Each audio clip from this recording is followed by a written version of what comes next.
Rizzo on the restart. Weaves his way, fires and scores. We're going to attack, coming middle, trying to free himself up, shot, score! Gets around Weed, off the bounce, shot, and a score. Wow. Levine with some speed. Levine fakes a pass. Levine all the way is going to fire and score. Up top, Druin. He wants a shot, and he's got it. Wow. Meanwhile, Arbusto, one-handed shot. He's up and in. Got a penalty flag down. Skip pass sets up Gabord, and it's time to pluck a chicken.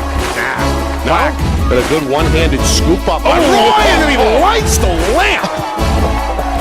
Lowers that left shoulder and fires up the Cougar fans. Look at this. Nice play. Fake shot by Brunzik, and then he drills it on his way to the ground. Chase, extra feed, shot, score, game over. Well, hello everyone, and welcome here to Portsmouth. Nick Anastas, Rich McDonough, getting set for our Friday Night Lights New Hampshire Game of the Week, presented by the New Hampshire Tomahawks. It's the Winnacunnet Warriors and the Portsmouth Clippers, two rivals, two short list contenders in 2026 in Division II.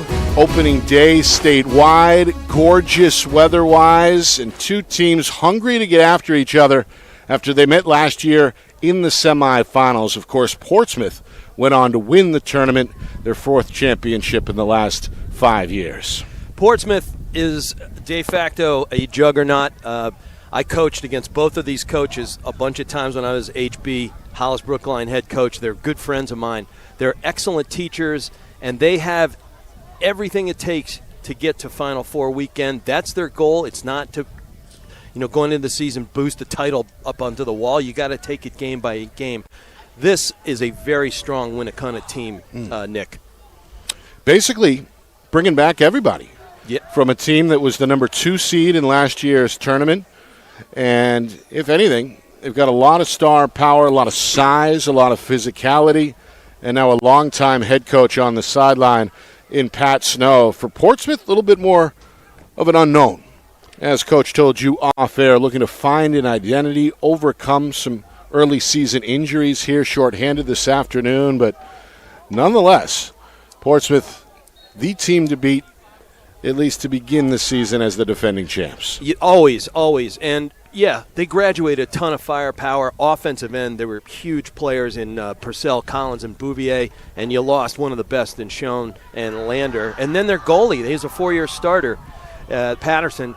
And, that's a lot of big shoes to fill, but nobody is better in our game in D2 in New Hampshire than Pat Fisher and his amazing coaching staff, D1 quality coaching staff, and they are teachers, and so these young people will find their rhythm, and they'll get position coaching every day, and it'll be a Chad Fisher thing. They'll grow into themselves, Nick, and that's important. All right, when we come back, national anthem, starting lineups, and then game time at the bottom of the hour as the season kicks off. It's our Friday Night Lights New Hampshire Game of the Week, and it's presented by the New Hampshire Tomahawks. The New Hampshire Tomahawks promote the highest level of club lacrosse, not just in the state, but in the country. For over 20 years, 95% of New Hampshire All-Americans have been Tomahawks. Looking to get recruited? Their directors help each athlete find the right college fit through individual guidance, strong relationships, and consistent communication with college coaches. The Tomahawks prepare players to compete at the highest level, providing access to the best regional and national tournaments for maximum exposure. More than 1,000 alumni have gone on to compete at the collegiate level, including the ACC, Big Ten, Big East, Ivy, Patriot, NESCAC, NE10, and more. At the New Hampshire Tomahawks, players train with the same coaches and teammates, building elite skill, chemistry, leadership, and confidence. Every session combines high-level, position-specific instruction for all positions. The New Hampshire Tomahawks offer year-round training camps and leagues for ages 3 to 18 with spring, summer, and fall elite teams. So play with the best. The New Hampshire Tomahawks, showcase and development for college lacrosse. Our broadcast today, as it always is brought to you by Beals Insurance Agency, with locations now in both Bedford and Londonderry. Whether you need home, auto, or business insurance, Beals Insurance will get you both the price and quality coverage that's right for you. Just call 603-471-9999 or visit BealsInsurance.com to request a free quote and start saving money today. Again, that's BealsInsurance.com. How can you reach your team's fundraising goals at no risk and no cost? MG Sports offers a variety of products to make your team's fundraiser a success. Their products include tickets and discount cards to hundreds of local businesses. MG Sports now has a digital platform where athletes can raise funds in the comfort and safety of their own home. So become another lacrosse program like Bedford, Goffstown, or Memorial that sets fundraising records every season. MG Sports, fundraising made easy. Visit mgsportsfundraising.com to start raising money for your team today.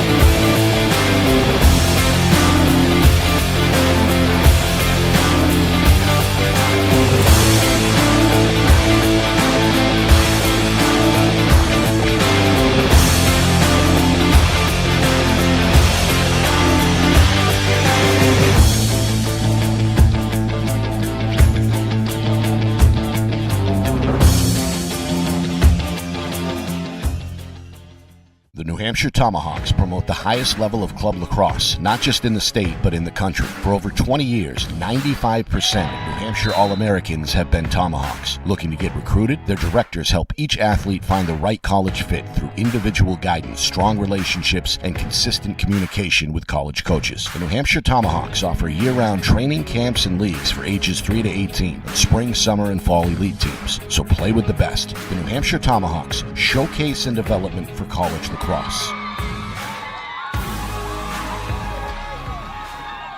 At attack, a freshman, number 24, Max Vanini. Back here on the Seacoast, getting set for our Friday Night Lights New Hampshire Game of the Week, presented by the New Hampshire Tomahawks. Nick Anastas, Rich McDonough. The Warriors introduced a moment ago. Portsmouth, the defending Division II champion. Which is in its second year as a D1 program, but that is Lacrosse Central down there, and to be selected to go anywhere there, fantastic. So it's a big opportunity, and if as Coach Vischer said, if we can keep it to 50-50 on the wins-losses at the face-off dot, he's having a good night. But Mitchell is outstanding, and then you've got a new goalkeeper who's relatively green in the cage for Portsmouth. And I'm an old goalie myself, having played at Fairfield and Georgetown. He's a self-taught guy, but he's a wrestling champ, and he's high twitch. So he won't make a pretty save, but he can make lots of save. Then the question, Nick, in transition, the clearing game, that's going to be highly important. Winnacunnet is athletic, fast, gritty like they always are. And as we said, to start our broadcast here, Nick, Portsmouth has got to find its rhythm with some new faces. Clippers in their home whites will operate here left to right in this first quarter. Warriors of Winnacunnet in their road blues. Chad Vischer on the home sideline, Pat Snow with the visitors. The wing play here, key. Right in front of us is number 29 for Portsmouth, Nash Conklin, All-Stater, Player of the Year candidate with the pole. And one of the captains. Indeed. For the Clippers. And he's in there looking for that ground ball. We get the scrum, and it goes to Portsmouth first. Braden Pavlis, the sophomore midi. Pass across the zone, nobody home on the near side. And the ball trickles out of bounds, turned over. Yeah, Chase Eberhardt, he was looking to sneak in toward the crease. He probably should have held his ground. He would have been wide open for the corner. 69 degrees, bit of a breeze as we talked about. The lights are on here at Tom Dobney Field as Winnacunnet gets set for the first ride of the game from Portsmouth. A little bit of room given. There's Bubba Brommel, one of the sophomores. We'll keep an eye on him. That's a great nice handle. Catch, yeah. Zegler did it overhead, and now Spencer, the midfielder, going to whirl it back out, and Winnacunnet gets set for their first possession. What do you think of their football numbers, Nick? Interesting and unique, for sure. One thing I love is that they're white numerals now. When I was coaching in scouting, they had red, and it's impossible to see on the game film. A little more broadcaster friendly. There we go. Taking a jog out. This is Spencer Ziegler. Short pass collected by Liam McNally. And now around the cage for Beckett Rath, one of the seniors to watch tonight. Veteran team. Again, Winnacunnet, very good season last year in 2025. Ended up as the number 2 seed in the Division II tournament. Went to the semifinal, but lost to Portsmouth. And, of course, the defending champs were unusually ranked as a number 6 squad. You don't see the 6 seed win the championship very often, but with Portsmouth, not a big surprise. Meanwhile, collision up top leads to a shot and a score. Opening goal for Liam McNally. That one from deep, Rich, to put Winnacunnet out in front. Yeah, McNally's one of the guys they're keying on, number 83. Keep an eye on him as the game goes on. And did you see that? How he opened up that dodge? It was a bull dodge, both hands on the stick, so there's no ward. And then he just flattened his defender. That was Luke Brandt, who's one of their newcomers with the pole back there. But man-sized move by this kid. Yeah. Able to drop the shoulder and then pull the trigger. So McNally makes it 1-0 with 91 seconds gone by here in the season opener. Portsmouth in an early hole, looking to get something going at the face-off X. It's Sam Biddle. Couldn't do it that time. Alec Mitchell, one of the bigger-bodied Fogos statewide, comes up with his first win. Yeah, he's a brawler, and you saw it on display right there. If he has a big night, it's going to be a big night for the fellas in Royal.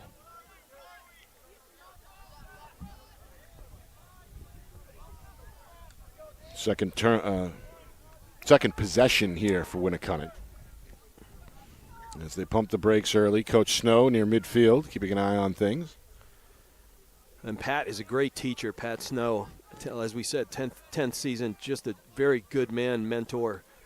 Both, like I said, both coaches, player first, whole person, and it's a good thing for kids get a chance to be around. That's a good drive right there. Yeah, Ziegler let it loose. Did you see that speed dodge, though? He's got wheels. And this is what we were talking about, Nick, to set the table here. Winnacunnet, very fast, very athletic. They've got a 1-0 lead on a Liam McNally goal. We're going to make it 2-0 on a wraparound, paid the price. That was a nice save there by A.J. Craig. And Conklin gets to the ground ball, the long pole for Portsmouth. Trying to settle in here, still lurking out of his own zone. Here comes that old aggressive ride by Pat Snow's Warriors. The goaltender's out of the cage. Craig in some trouble, knocked down. It's scooped up. Here comes McCown, but cannot get the shot off. He's surrounded. And now the ball loose again there on that far wing. Well, they bailed out their goalie right there. He tried to get clever by going behind the back. Trevor Sifferlin escorts the ball across midfield, and Portsmouth looking to pump the brakes here. They trail 1-0, just over 3 minutes gone by in this first quarter. Just the second possession here for the Clipper attack. And you saw 77, Sifferlin right there, preseason All-Stater, watch list, if you will, but he is a ground ball machine. So you watch that. Important guy for tonight's game.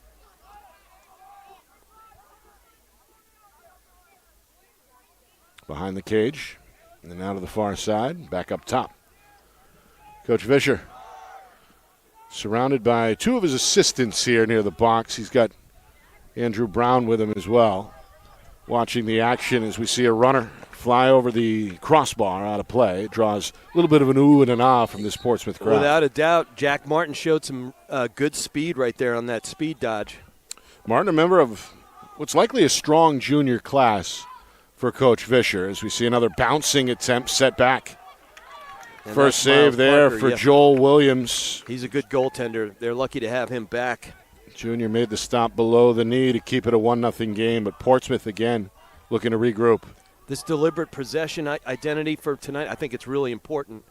There Deenan, you go. Shot and score. Max Deenan, just a freshman, but we've heard his name mentioned by the coaching staff. They praised him off air, and now we see what they're talking about here. The freshman with his first varsity goal to tie the game at 1 apiece. Well, Deneen has been working, or they've known each other. Zach Amen, the great all-state player and champion for Coach Vischer in years past, they've known each other since Deneen was 10, and Zach has been working with his speed, his style, and his stick handling. Full display right there, Nick. So we got a 1-1 game. Not a bad coach to have. 2 shots each way early on through the first 4 minutes plus here on the Seacoast. It's opening night statewide. We'll keep an eye on the out-of-town scoreboard coming up at halftime. And a busy night, busy week for us here at Friday Night Lights New Hampshire. We're in action on Wednesday, again on Thursday. So 3 broadcasts here to kick off the season, including tonight on opening night. Winnacunnet and Portsmouth, 2 shortlist contenders in Division II, tied at 1 here early on. That Thursday night game with BG at St. John's Prep Danvers, that's a heck of a first week. I'd say. Of course, Bishop Girton, the defending Division I champion, and St. John's, one of the more powerful teams in New England. And they're loaded this year, St. John's. And so is Bishop Girton. I want a rematch from last year as well. We'll be live from Merrimack College Thursday night. Here's a shot. Good dodge by Burke Spalding to get it off, but the junior wide of the cage. Winnacunnet will back it up and restart things here with 5 minutes gone by in the game. And you can see the football athleticism on display here. These guys are rugged. Always were when I was coaching against them. And meanwhile, the turnover here. Excuse me. Portsmouth looking to grab and go. Instead, the officials blow the whistle and tell the youngster to restart. That's Cody Ballard, the senior. Yeah, we got quick restart, but not that quick. Yeah. Here's a long pass. Conklin, room to operate after the clear, goes to his left. They cycle it down. Shot off the pole. That one up in the air on the ricochet and out of bounds. And that's Deneen again. He's dangerous on the right, dangerous on the left. This kid's got game, and it's a good save. Portsmouth looking for their first lead here as we approach the midway point first quarter. Warriors scored first. Clippers came up with the answer, and now Portsmouth trying to go out in front. Coach Fisher calls out yellow. Yeah, that means hold the ball and pause while we substitute. And you can hear that Seacoast wind whipping. You can. Extended possession here for Portsmouth. As around the horn it goes. Sefferlin, one of the veterans. Only a sophomore, but he takes a shot. Wow. Lost the ball there. Sam Biddle shows good hustle to keep it in bounds. And that was the rap on Junior Pascal, is that he's physical, wearing number 88 right there, and we saw it. Pascal laying the wood early. Nice split dodge. Draws the double, and the shot wafts a little bit. It goes high. Yeah, Out of the Eberhardt stick there of Chase Eberhardt, the junior, had a golden opportunity. It was just rattling on the top of his cross right there, so he couldn't get good leather on it, if you will, old school. Never quite had it. Meanwhile, Deneen, gonna fire it over with a skip pass. Now up top again for Biddle. I think they ought to try that one again. That was a beautiful looking setup. Sifferlin. Long pass taken by Barr. This is Cortland Barr, the junior. Changes direction behind the cage. They draws tried the it. slide, and again there's a hit laid out. Biddle swats at it, keeps it in play along the sideline. Warriors trying to end the possession, and it's the long pole Jackson Massey who's unable to secure. That's an excellent ride. Gus Baker to the rescue, and he's going to draw the game's first penalty. Flag thrown. Warriors about to be shorthanded here unless we see a goal. We're inside of 5 minutes. First quarter. And here's your X-Man right here. This kid's got really good vision. Barr. Near side picked up off the switch. Hacked at there by the defender. Brommel. Now coming downhill, Deneen. Over the shoulder, Eberhardt. Draws out the defender here. And this wears down a defense. That's a good knockdown right there. Getting a stick on it is Sullivan Duffy, but Portsmouth again gets to the loose ball. Starting to build up a bit of a ground ball advantage here in this first quarter. Ground balls win games. Barr draws a whistle. Ward. And we get a Ward here that's finally going to end. That's a slash. Yep, so we got a penalty against Winnacunnet. First one either way as the Warriors' Massey jogs over to the penalty box.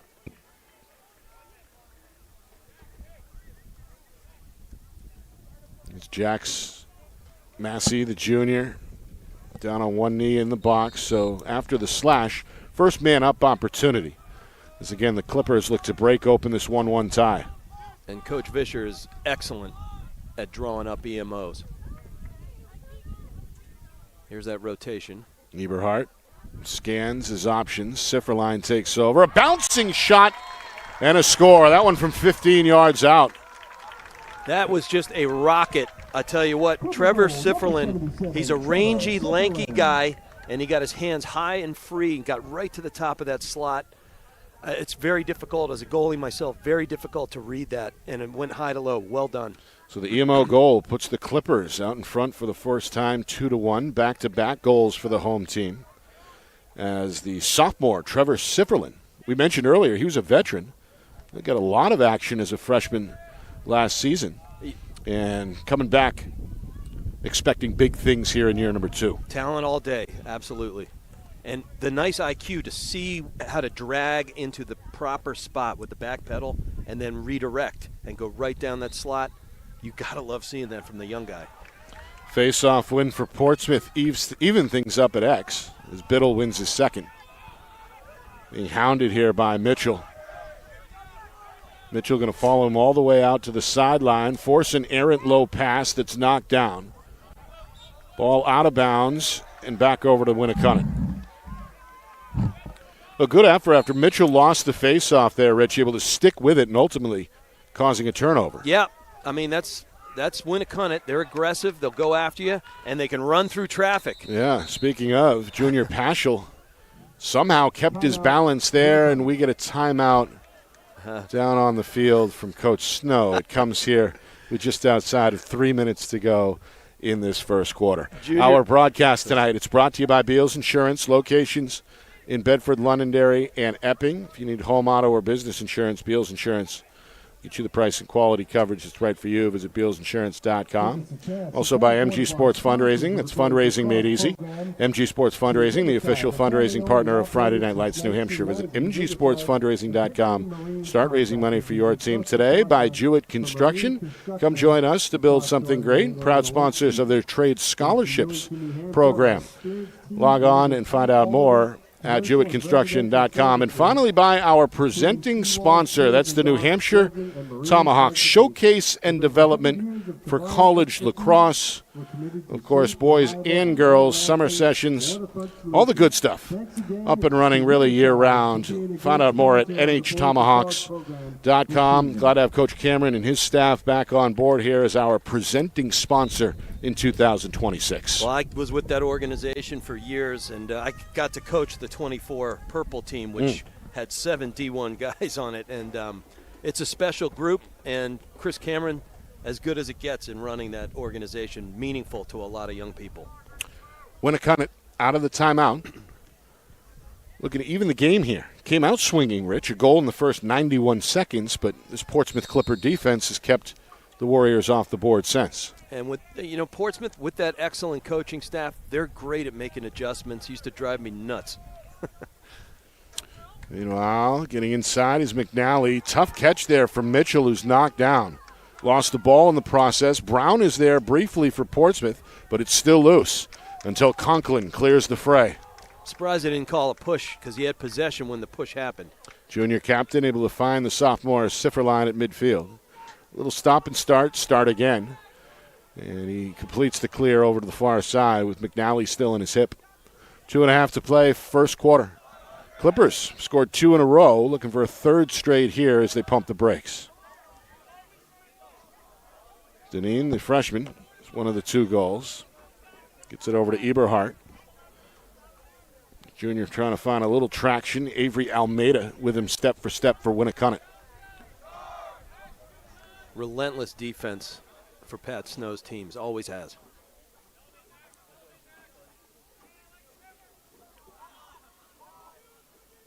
Deneen with a running start.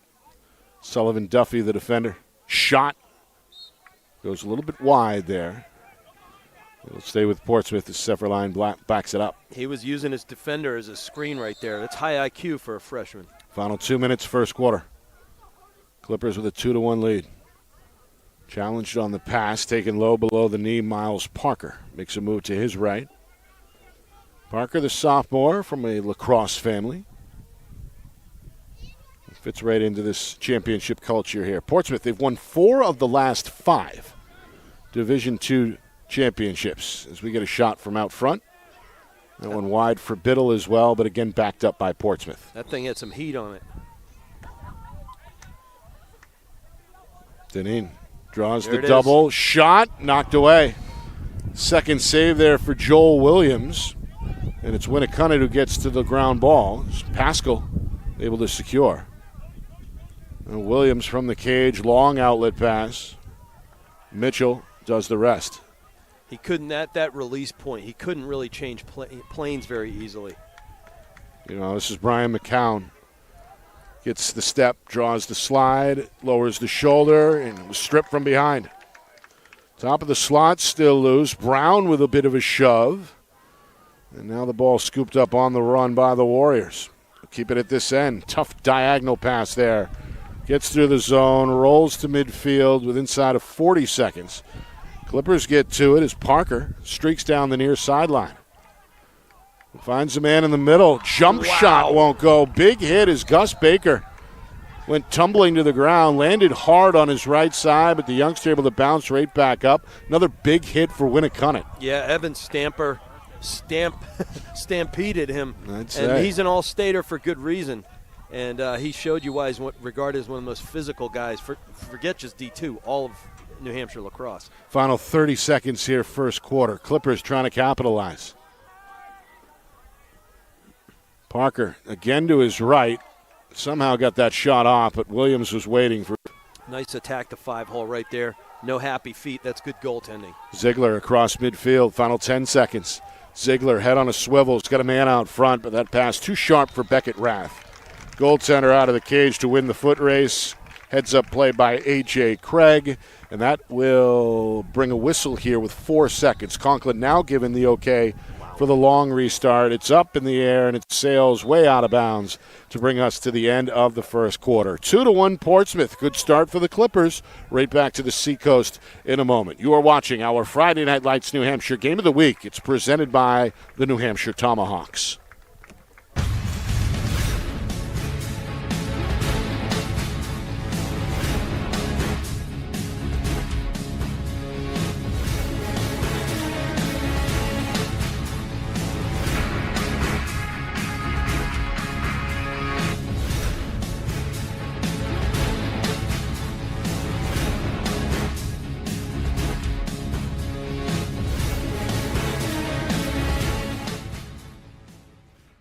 New Hampshire Tomahawks promote the highest level of club lacrosse, not just in the state, but in the country. For over 20 years, 95% of New Hampshire All-Americans have been Tomahawks. Looking to get recruited? Their directors help each athlete find the right college fit through individual guidance, strong relationships, and consistent communication with college coaches. The New Hampshire Tomahawks offer year-round training camps and leagues for ages 3 to 18, and spring, summer, and fall elite teams. So play with the best. The New Hampshire Tomahawks, showcase and development for college lacrosse.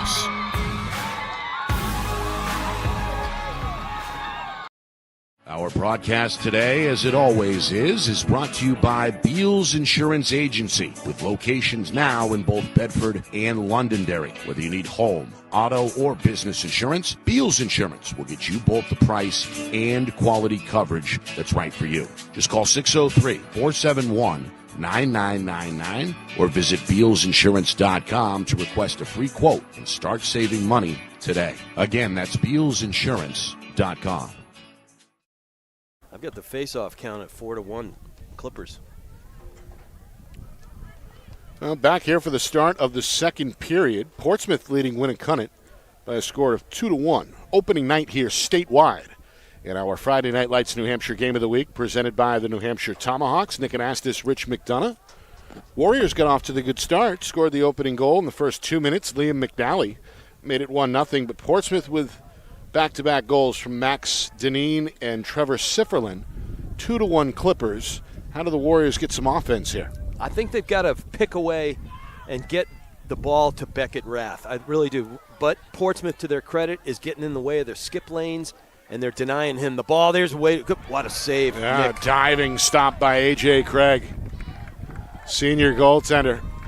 Well, Able to win what was described by Coach Vischer as a pretty competitive goaltender battle in the offseason, but Craig has looked good here in this first half. And he's a wrestler, all-state champion. And the coach said he was quick twitch all the way, and we're seeing that every time he's had to make a quick move. He gets his stick down, and he's a good little goalie. Got a timeout here from Coach Vischer. Timeout, Clippers. It's an As interesting Portsmouth TO. stops the clock here just 33 seconds into this second quarter. 2-1. We've seen only one penalty at the tail end of that first quarter. That was Sifferlin's go-ahead goal. It came on the EMO for Portsmouth. Yeah, and that nicely designed set by Coach V, where they rotated, they dragged into open space, and he, with that rangy shot, he got himself into a position at the top of the slot. It was just nicely done, and it happened quickly in the sequence. We've also seen the Warriors play their brand of lacrosse, that physical brand here. Several big hits throughout the first 12 minutes plus, whereas Portsmouth may or may not have a ground ball advantage and a face-off advantage that has helped them build this 2-1 lead. So we've seen basically what a lot of us had expected to see through the first quarter plus. Well, I got to hand it to the Clips. I mean, they're taking on one of the best in the business at face-off, and they had the advantage in that first quarter. I'm an old recovered lawyer. Possession's 9/10 of the law. It's more so in lacrosse, Nick. Yeah, we've seen both goaltenders rise to the occasion so far. As well, the junior Joel Williams for Winnacunnet and the senior A.J. Craig for Portsmouth. 2-1 Clippers. Coach Vischer calling the timeout a moment ago, addressing his guys. As we know, he's involved in not just the varsity activities, but really the program top to bottom, out there coaching the JV game earlier. Yep. Hooked us up with a tent at one point. And some good scout. Yep. So I expect nothing less from an old Rochester, New York boy. Yeah. And didn't ask him this, but wouldn't surprise me if he was in the cockpit of the airplane earlier today. As Jet well, blue. Of course, he's a pilot. All right. Can his team come up with their third straight here? Sefferlin wheeling and dealing, but the sidestep ball betrays him, comes out. Pascal, another ground ball for Winnacunnet. Short pass here near the sideline is broken up. Brommel tries to get to it. Sophomore in trouble. Underhand scoop pass across the line, unobtained. And now it's the other way for Biddle. Biddle, near side. Dang. Shot, score. Ring it for Max Deneen. Second goal for the freshman here in this first half. Great varsity debut, 3-1 Portsmouth. With the goal, number 24, Max Deneen. Well, Assist number all that 2, broken action in the Biddle. center of the field. You had three ground balls in a row. They were trading GBs, and then they just went up the ladder right there. Good vision to find the open young man, and that release from the hip, that was something else, Nick. Yeah, the freshman. Not afraid to stick his nose in there either, Rich. We've seen him really attack. Gets the goal there in transition, his second. Portsmouth has strung together 3 in a row. Warriors look for a response. They're going to get a ground ball here on the wings. Junior Paschal scoops. Yeah, they needed that face-off win right there. Paschal's had 4 ground balls unofficially here in the first half. I think Winnacunnet, Nick, they really need to this is an important possession. Yeah. You know, they were up 1-0. They're down 3-1 now. Just get into some offensive rhythm and some flow. Get good looks. Even if it doesn't go in, get in rhythm, you know? Shots have been hard to come by. What's been the key here for the Clippers defensively? They're denying. They're just denying, and they're bottling up those skip lanes, and they've had a few knockdowns of passes. And even if you get the ball back, it disrupts your flow. I think they just got to be physical and dodge. There's a good dodge, but shot comes up short for Beckett Rath, the senior, his second attempt. But look at them stay in that ride. Russman trying to keep it alive for Portsmouth, runs out of real estate. It's turned over. Boy, that was a great ride. They got everything but the drop, or the pickup, I should say. Oh, it is Portsmouth possession. Yeah, it went off of the stick of one of the Winnacunnet riders. So Brown with the restart. Here comes Craig out of the cage to help against the ride. 2.5 gone by, second quarter. Pass on point for Conklin, the junior captain. And the long pole trying to get rid of it. Pass was low there and taken away. That's the second time it's come out of his stick in an awkward manner, Nick. So the Warriors force the turnover. Hal Dodier with a rare touch here. Trying to body up against the defender. And Parker able to force the official to blow the whistle there. I was looking for a hand signal. I'm a card-carrying ref, but I couldn't see it from this far away. Well, it's a turnover. I think he pushed him out of bounds. Long pass from Craig over the head of Deneen. And this one is given right back to the Warriors. Oh, my goodness, that drives Chad Vischer, any coach, bonkers. I always say the gray hair is not genetics. Pass a little too long. It's unforced turnovers, Nick. Right. Has nothing to do with my age. This one knocked down at midfield again. That's a good ball right there. It's been physical. Ziegler keeps the defender at bay, driven behind the cage, going to wrap around. Go back up top, coming down McCown, a shot on the run that's well wide. Craig out of the cage to claim it for the home team. Good hustle by the Portsmouth senior. Good hustle, but nobody back of the shot right there. You got to be a little bit more disciplined, and I know Coach Snow will have a conversation about that. Coach Snow watching with his arms crossed here. His team trailing 3-1 with 4 minutes gone by in the second quarter. Little token pressure here on the ride. That ball trapped by Conklin initially, but couldn't secure it. Challenged by the Winnacunnet long pole, Wyatt Faley. And now a push and a flag. Yeah, he'd gotten possession, got chucked from behind right there. Only question is it a true push or is it a cross check? 2 officials on hand, Jim Tufts, John Acox. And John reffed a bunch of my games. And they're talking right now here. Nash Conklin in that mix. The junior looking skyward in frustration. It looks like a Portsmouth penalty on the way.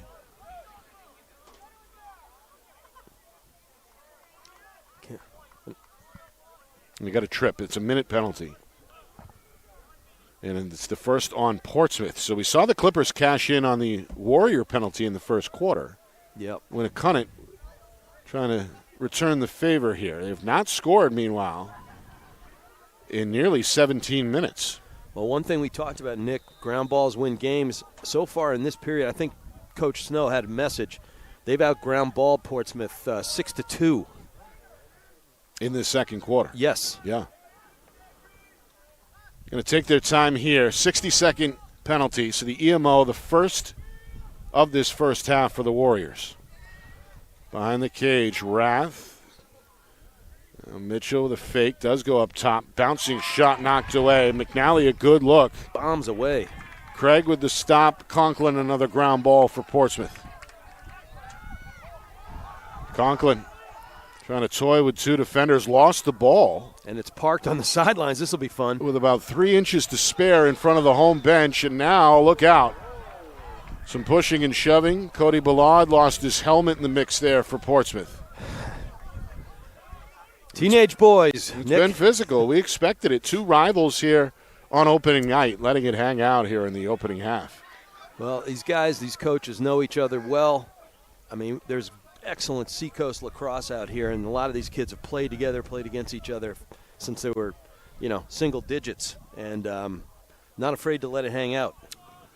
A rematch of last year's semifinal. Portsmouth, of course, the number 6 seed, ended up winning their 4th Division II state championship in the last 5 years.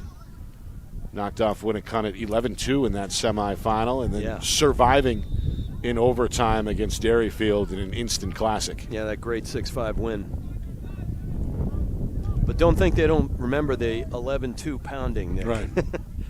5 minutes in, second quarter. It's been a low-scoring first half. Warriors scored first. Portsmouth answered with 3 in a row. And as Portsmouth tries to kill off the final seconds here of the penalty, you can hear Coach Vischer screaming at the defense here. But nothing there for Winnacunnet. I'm waiting to see if Portsmouth goes into their crazy zone. I'll talk about that in a bit. Back to even strength here. Well, Coach Snow in communication with his offense in real time. McCown to his left, trying to find some space. Bouncer, saved by Craig. Craig able to slide to his left to come up with his 3rd stop here in the first half and keep this a 3-1 game. And that was a dynamic sweep from right to left, and most shooters would get that in. That was a terrific save. Midway through second quarter. Here's a shot. That one zings over the crossbar out of the stick of McCown. It's backed up by Mitchell, and Winnacunnet will try it again. Boy, Craig came to play tonight. Meanwhile, Mitchell collides with Brown. Brown lost his stick. Mitchell lost his balance. Somehow able to recover and score.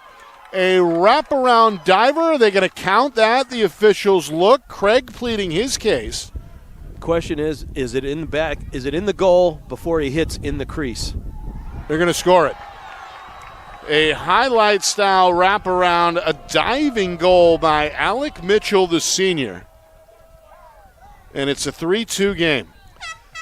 Well, he'd gone down to the turf on that hit, and he almost had, I thought he was going to call withholding, but he got up, he was ready to roll, and then how about the IQ to get low and gnarly, Nick? Alec Mitchell.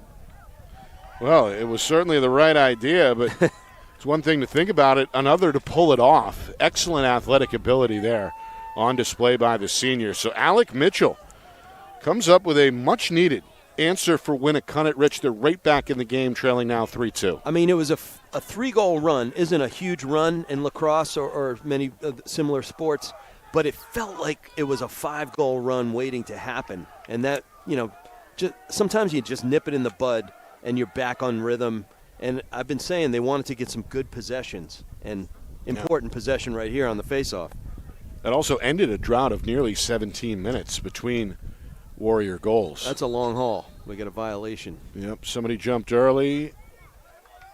It was Winnacunnet. Yeah, it was Mitchell on the heels of the goal. A little too jacked up, perhaps. So they give the win to Biddle. And we're inside of now 6 minutes here. Portsmouth just played a lot of defense there on the EMO. They killed it off, but they do surrender the even strength goal, and now back on the attack for the first time in a while. Going to swing it near side. And Coach Fisher going to get the personnel right here as he brings back on Cortland Barr. Yeah, watch him go right to X unless they shoot. Sifferlin leaves it. Janine up top, Barr, and now far side for Parker. Parker, bouncer, set aside by Williams. That's a good, he just held his pipe, which is sometimes what you got to do. Sifferlin, wraparound attempt of his own, stamped out, and now secured again by Williams. He's had a handful of stops here in this first half. Inside of 5 minutes, Mitchell going to show off the speed there on the far sideline, comes up with the clear. Looks ahead, hooks up with Duffy. Duffy surrounded by white jerseys. Lost it out in the crease. This one swept back to the far wing. Approaching cautiously is McNally for Winnacunnet. He's given room here by Portsmouth, and the Warriors look to settle in with 4.5 to play until halftime. A chance to tie here for the visitors. I think they're fortunate to have the ball. Fortuitous bounce, but they were trying to just jam it in too tight. The interior of that D is tough guys, all staters. Better we have it than they have it. Hit the reset switch and run your offense. Oh, and then an unforced high pass right there. Puts the ball on the turf again. Exactly. Conklin sends somebody tumbling. And that allows his teammate to come up with it. That's Parker, the sophomore, who's played well. Now Parker being hunted from behind. Absorbs a check. Goes to the middle and hooks up with the long pole re-screen, but Green is swarmed. Shot off the cage. Goalie's best friend, Nick. Ricochets out of bounds. Craig wasn't quite in position trying to backpedal there, and that ball hit the pipe. Great recognition to get rid of that one. It's been back and forth action here. It's low scoring, but a darn good game. It sure is. Great way to kick off the 2026 season. It's opening night statewide. We'll see if we can get some scores your way at halftime. Portsmouth trying to settle things down here. Biddle looks over at the home sideline. I think they want to work through Barr here. He's got really good vision, and he's a good dodger. Here is Barr. Instead, they'll cycle it now to the far side wing.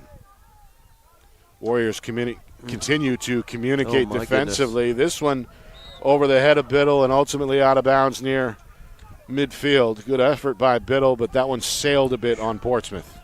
Unforced errors. Tough stuff. Another turnover for the Clippers. And Coach Fisher and I talked this morning, and he was worried about ball security given his first scrimmage and practices. But that's something they got to play through. Meanwhile, Ziegler is stripped from behind. Good effort by Brown to poke it loose. Ball is still loose, and now a whistle. You got to push in traffic there. Yeah, it's going to go against Portsmouth. I'll tell you what, if you're Winnacunnet. Sorry, against Winnacunnet. Yeah, you got to communicate to your guy that you got a trail checker right there and let him know. Here's an opportunity. Losing his balance. It's Gus Alati, the senior. Alati able to recover. Yeah, the Portsmouth bench wanted a trip right there. 2:45 to play until halftime. Coming up at halftime, stats, highlights, analysis, plus a look at the out-of-town scoreboard as well. So a lot to get to coming up at the break here. Portsmouth looking for breathing room. They lead 3-2. They've led most of this first half.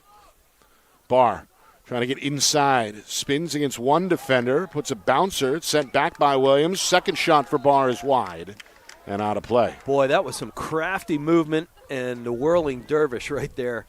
This kid's got some serious chops right there. Yeah. Did you see that ricocheted off the iron and he got it back in a heartbeat? That's great hand-eye. I put him in the goal. It took a couple of shots as well from the defenders, but able to maintain that balance. Impressive as well. Pass from behind, broken up in the slot, pushed back towards midfield before Alati is able to get to it. But again, Alati trying to keep his balance, goes right into our cameraman, Matt Beals, and out of bounds over to Winnacunnet.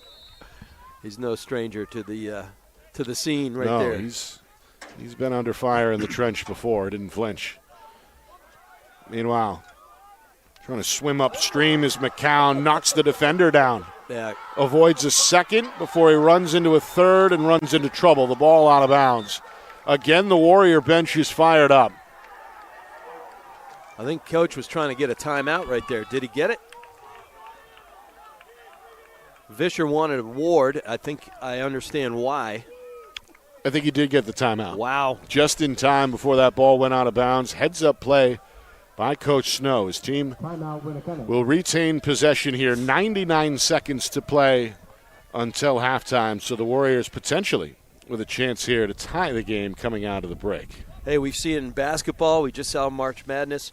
Sometimes you got to bail your guy out. Yeah. And well, that's the sign of a good coach. Got a high IQ, knows his players, sees a situation, been there, done that. The lucky thing it was about 5 feet from him, so he could see what was the impending doom. Both these coaches have been around a while. Coach Snow now in his 10th season. Coach Vischer over 15 or 16. I thought it was over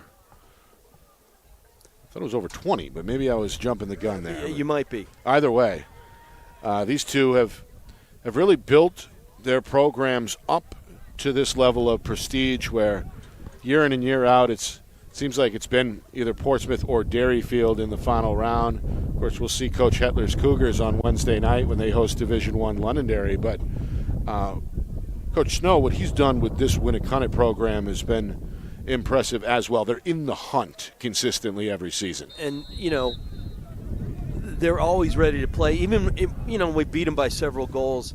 They were just so ferocious, well-coached, disciplined, some of the nicest kids I've ever coached against. But, yeah, you got your hooligans, the Seacoast stuff with the youth feeders. It's really been transformational, and Snow's fitting right in, and his players love him. Final 99 seconds, minute 39 to go in this second quarter. And here come the Warriors. McCown with the restart near on the wing. Portsmouth given plenty of room on the perimeter.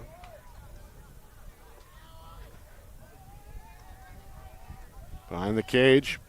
Back out in front. Ziegler near side. Quick shot and a save by Craig. Made it over the shoulder there. And I was going to predict that they'd go into their diamond and two zone, and they just did. It drives people bonkers. Pretty good look there from the wing for Mitchell, but Without Craig a doubt. was ready for his fourth stop. Meanwhile, Winnacunnet takes it right back. McCown hooks up. This is Evan Stamper. Stamper going to let it rip, and again, Craig is ready. Handful of stops for the senior. And now another timeout for Coach Vischer. Timeout, Portsmouth. The chess with game. 52 seconds. So back-to-back stops there by A.J. Craig. And as we mentioned, he's making his first varsity start tonight to kick off the season for Portsmouth. And just having a really good night. I actually have him at 8. 8? Yeah. unless my eyes are failing me, Nick. I'll give him 8. Or, I'm a goalie, so what? Maybe I'm doing him a solid as a brother. We'll give him 8. But as we've seen, some of his saves are high dynamic quality, and that just pumps your team up. And then we've seen how quick he is. 52 seconds here. Coach Vischer trying to fire his guys up in the huddle. Had a word there with one of the senior leaders, Cody Ballard. Can't quite hear the huddle. No. I did a college game a couple weekends ago, and I was right over both benches. And, boy, it was a treat. Yeah, sometimes it can be a little challenging with live television or live streaming. Without a doubt. But I got to hear the tactical, and Bernhardt it was an All-American at Maryland, and I got to hear his tactical mind at work. And, for me as a lifer in lacrosse, really special. Little glance behind the curtain. Without a doubt. I mean, I used to hear it from my own coach. Meanwhile, Coach Vischer going to hold his guys a little longer here in that huddle, make sure the final instructions are issued. Yeah, I I'm always sure like Coach that. has got a deep bag of tricks here for these He kind does. of late period situations. But it's early in the year. You can't get too cute. But I always like letting the other team go out first, let them simmer a bit, All right, Biddle's ready, and here we go. Final 52 before halftime. Portsmouth. That's press. That's interesting. Yeah, we're kind of coming out. Yeah, way out here outside the box. Well, they just feel like they own their athletic matchups. This is Biddle against Pascal. Tons of room. Tosses. Parker. Deenan, who scored twice in this first half. Back to Parker. Thought about it. Will release. Bouncer. Beautiful. Williams from his knees makes the stop. Well, this has been a fun goaltending matchup. Sure has. Long outlet, though, goes the wrong way if you're Winnacunnet as Portsmouth's Nash Conklin takes over. Big hit here. Aiming for the dome. Alati does recover, and that will bring us to the end of a physical first half here on the Seacoast. Portsmouth, the defending Division II champion, with a 3-2 lead over their Seacoast rival Winnacunnet at the midway point. Fun game so far, Rich. Love it. I'm glad to be with you. And it's our second game we've done together, and looking forward to the rest of the season. Great way to start it. All right, when we come back, we'll see if we can find some scores from out of town here on opening night. We'll recap that first half with stats and highlights. And the third quarter will be here before you know it as well. We got a 1-goal game at the midway point. Portsmouth 3, Winnacunnet 2. You are watching our Friday Night Lights New Hampshire Game of the Week, presented by the New Hampshire Tomahawks.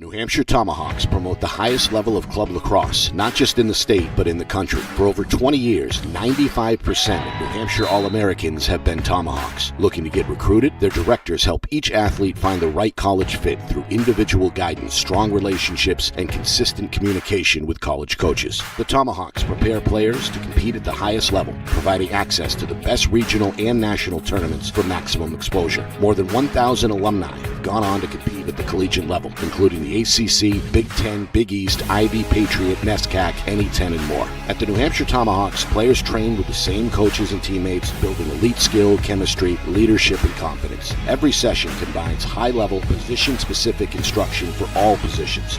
The New Hampshire Tomahawks offer year-round training camps and leagues for ages 3 to 18, and spring, summer, and fall elite teams. So play with the best. The New Hampshire Tomahawks, showcase and development for college lacrosse.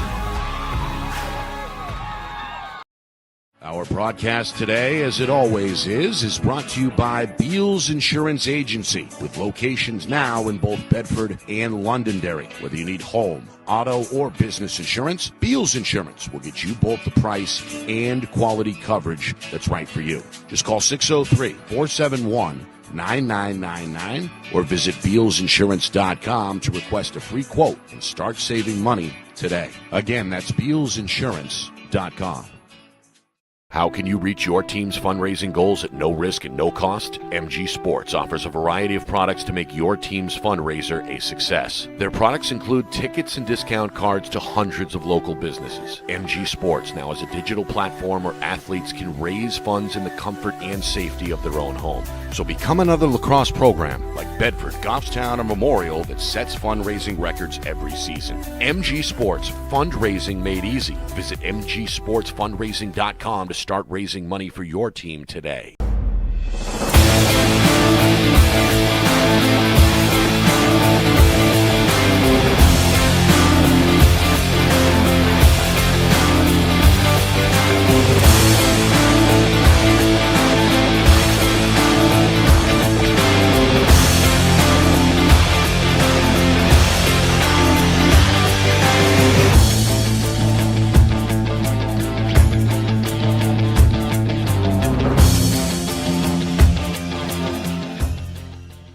The New Hampshire Tomahawks promote the highest level of club lacrosse, not just in the state, but in the country. For over 20 years, 95% of New Hampshire All-Americans have been Tomahawks. Looking to get recruited? Their directors help each athlete find the right college fit through individual guidance, strong relationships, and consistent communication with college coaches. The New Hampshire Tomahawks offer year-round training camps and leagues for ages 3 to 18, and spring, summer, and fall elite teams. So play with the best. The New Hampshire Tomahawks, showcase and development for college lacrosse.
no stranger. You got to work in some shitty conditions.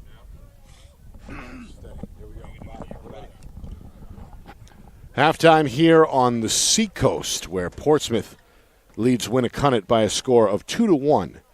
No, a score of 3-2. In our Friday Night Lights New Hampshire Game of the Week, we're presented by the New Hampshire Tomahawks. Nick Anastas, Rich McDonough, statewide. We've got opening night. We'll get to some scores in just a moment. But to recap this one, it's been a good one so far, despite the low-scoring nature of that first half. Very physical, and both goaltenders really rising to the forefront. Winnacunnet got out to a good start. Scored on their opening possession. Liam McNally made it 1-0 just 91 seconds into the game.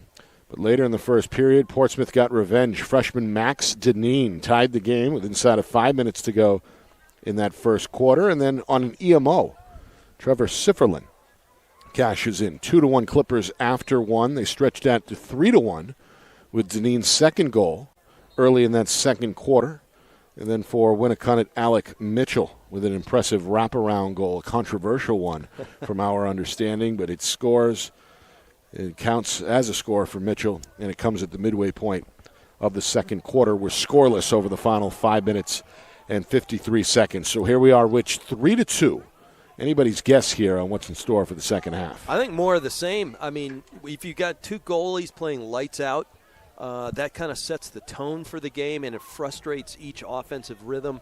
I saw the Winnacunnet was trying hard to get Beck Rath into gear, and I think if they can get him into gear, they can steady themselves and start flexing. What they really did, Nick, was flex their muscle on the ground ball battle. They were down in the first, and they exited the period up in the ground. They out-ground balled in the second period. My bad. Portsmouth had the overall tally in their favor, but their ability to physically get after ground balls changed the tone, especially in the last, 8 minutes of that third period. And we mentioned the goaltending. Joel Williams, the junior for Winnacunnet, unofficially with 9 saves in the first half, with A.J. Craig, the senior from Portsmouth, right behind him with 8. So it's been a tough wall to crack if you're the opposing attack. Good numbers on the goaltending, but also some of them, as we discussed in period 2, Nick, lights out dynamic saves that are meaningful to the identity of the team. Opening face-off, third quarter. And still up for grabs here. That ball finally secured by Nash Conklin, another ground ball for the Portsmouth junior. Gets it back to the Fogo/midfielder. And up ahead, shot is going to soar a bit on Gus Baker over the top of the net. Yeah. Officials will keep it here with the home team. Yeah, Winnacunnet, it looked like those numbers in the front. It was Phillips. Just got to the gloves, which changed the release point of that shot, or else I think he would have had back of the twine. Some other scores from around the state here on opening night. We're going to see both these teams later this week. BG Londonderry Cardinals, the defending Division I champions, with a big lead over the Lancers, 16-2. That game, I believe, is early now in the third quarter. Exeter, congratulations to the Blue Hawks. They get their first win, 18-4 earlier tonight over Wyndham. And South in the winner's circle as well, as we get another stop by Williams here. His 10th save. South, they were able to beat up on Memorial Central. The Co-op falls 16-1. Merrimack a win 15-6 over Nashua North, as we get a big hit here. Ziegler able to recover for Winnacunnet. So North wins, South wins, Exeter wins. BG is in a good spot. Pinkerton blew out Salem tonight, 22-1. So the Astros with their first victory. Dover doubles up on Oyster River. Seacoast battle there as we get a shot and another one off the post. Back for Biddle. Biddle trying to secure. Dover doubled up Oyster River 10-5. And then we had a Division III team, Rich, beat a Division II team. Campbell triumphs over Souhegan 6-5. Well, Souhegan, interesting team, but Campbell so well coached. I like that club. That one doesn't surprise you. No. Meanwhile, Portsmouth in transition. Biddle, a dodge, runs out of room. Second man comes over to poke it loose, and now Ziegler, good spin move in his own end. And the ground balls continue to pile up for the Warriors, Nick. Ziegler turns his back to the defense, tries to go over the top with the pass. It gets through everybody. Craig out of the cage, scoops up, takes a big hit on the outlet, and that draws the flag. Well, he's one tough kid, as we've been. Oh, boy. Another big hit at midfield and another penalty marker. This is going to be interesting as the guys in black and white sort this out. Well, it's been a tough game to officiate. Two referees tonight, Jim Tufts and John Cox. They've done about as good a job as you can imagine, riding that fine line between the physical play and the penalty. The officials have done, I think, a commendable job to this point. They're going to rack up two Warrior players here, Ziegler and McCown. They're both in the penalty box. We saw only one penalty against each team in that first half. I saw one technical, and I saw one personal foul call. So you have two man up for at least 30 seconds. Portsmouth, a great chance to rebuild a two-goal lead. They led early in the second quarter by a score of 3-1. Trying to make it 4-2 with a goal here. Tough angle. That's a save. Hit his equipment. So another stop for Williams. 11 by our count for the Winnacunnet Junior. Pass in the middle, won't get through. It's knocked away and then cleared into the night sky as it gets past everybody. Craig is there trying to turn it. The pole green. Short pass, and now it's Biddle who takes over. And that first one was released. Smart to throw that ball all the way downfield. Meanwhile, McCown is back on the field for Winnacunnet, while Ziegler is still in the penalty box. Long pass, good catch on the run by Duffy. And now Duffy being hacked at by Sefferline. Sefferline strips him loose. Everybody takes a tumble. There's Brown, the last man standing for Portsmouth. They never give up on things like that and on the unsettled play. But, boy, they're the unforced errors again. And the body's piling up at midfield before Baker gets a little bit of breathing room for Portsmouth. That was a frenetic sequence, Nick, for a good 2 minutes. Here goes Portsmouth. You want to settle in and get back in, spin it a couple times and get back into rhythm. No score yet in this third quarter, which is now 4 minutes old. Portsmouth still nursing a 3-2 lead. Parker for Biddle. The freshman Deneen, who has 2 goals. Good, with a touch there on that far wing. Good young player. This is good. Way high. Just take a deep breath and hit the reset switch. Neither team has really had an extended possession so far since halftime. Not in a long time, yeah. Trying to muscle his way as the sophomore Parker put it on net, but Williams able to swat it away. And now a dozen saves for Williams. Portsmouth set to get another crack here as Cortland Barr awaits the restart. Boy, he's just been able to get it just a piece of anything, a little bit of his helmet, glove. They both have looked outstanding. Here's another shot. This one rattles in for the score. It's Gus Baker, and it's from deep. Portsmouth lights the lamp here. 4-2 is now the Clipper lead. That was a monster windup and a monster rip. And you saw it hit the far pipe. He was looking at the near pipe, shot the far pipe, and that thing had smoke coming off of it, Nick. Yeah. I believe even strength, right? Yeah. As the Warriors did kill off the penalty before Baker let it rip. So 4-2 with 7:15 to go in this third quarter. It's back to a 2-goal margin. I'll tell you, we haven't been keeping track of turnovers. We'd probably run out of ink. It's been a lot. A lot of those forced errors. Turnovers as well. Martin Big spins win. away from trouble, and here he comes down the alley, going to let it fly, and it goes about a foot over the crossbar. And he ate a little bit of turf after the release as well.